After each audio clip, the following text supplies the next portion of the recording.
السلام علیکم ورحمت الله وبرکاتو. دوستانو امید ده چې تاسو بخیر. زمانه نننۍ ویډیو د خروج عوده یعنی د چوټۍ باره کې ده. ګورئ دوستانو، کم ملګري چې په چوټۍ باندې لاړ شي پاکستان ته، دا ویډیو تاسو وګورئ. که دا ویډیو تاسو ان شاء الله ټوله وکړه نو ان شاء الله تاسو ویزې به هم نه خرابېږي، او کم ملګري چې پاکستان کې یعنی د خروج عوده یعنی خرج ولم یعود په خلاف ورزۍ کې د هغو ویزې خرابې شوي دي، نو هغه ملګري به هم په دې باندې پوه شي او د واپسۍ د راتګ د هغو چې کم ترتیب دی نو په دې ویډیو کې به ان شاء الله زه تاسو پوره پوهه کوم. ویډیو تاسو ټول وګورئ. ګورئ دوستان، د ټول نول په دې ټاپک باندې خبره کوو. ګورئ، کله چې تاسو ځان ته فار ایگزامپل د هر مهنې والا په دې کې دنه چې غټي مهنې وړي مهنې والا دي، کم مهنو والا چې پس په چوټۍ باندې لاړ شي، مثال په تور هغه پشپک نشي چوټۍ باندې لاړ او هغه یعنی الته بیا په پاکستان کې پاتې شي واپس نزو بدلته بزان له روزګار کوو، خو بیا دا خو ماته پته ده چې په سعودي عرب والا خلک چې کم دی نو هغه ډیر وخت دلته هغه پاکستان کې ډیر وخت نشي اړولی، نو هغه بیا څه چل کوي چې بیا هغه یو کال پس یا 2 کال پس چې موږ واپس ځو، اول ته هغه د خرج ولم یعود د خلاف ورزي کړي.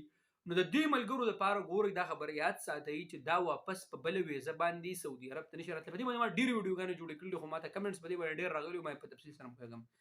دا واپس په نو ویزه باندې نشي راتلی، یو شرط باندې راتلی شم د سره شیر کوم په نو ویزه باندې به ته ال سعودي عرب ته راځي چې تر څو پوری ستا 3 کاله ټیم پوره شي، یعنی او دا په سیستم کې به تاسو حروف هم شو کیږي، خو دا هغه حروف یعنی متغیب عن العمل اکید چې ته په کار کې نه موجود، یعنی ابسنت فرام ورک یعنی په کار کې نه موجود، دا به اتوماتیک په تاسو به دا شو کیږي، خو دا هغه حروف نه دي.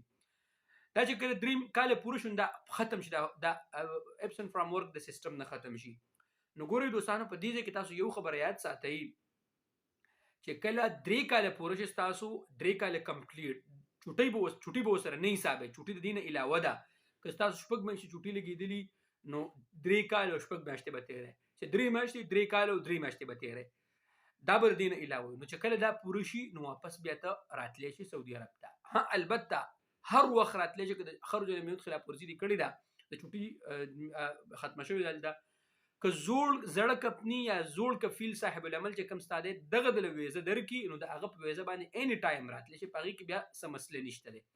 نو ملګری کوشش کوئ که تاسو فاینل ایگزیټ باندې لاړ شئ نو بهتر ده. کوم ملګری چې په چوټۍ باندې زی اول ته خپل چوټي ختموي نو داسې مه کوئ. که تاسو مطلب خپل چوټي ختموي بیا نه راځي نو په فاینل ایگزیټ باندې ځئ، واپس راتلو کوو بیا تاسو ته څه مسله نه وي.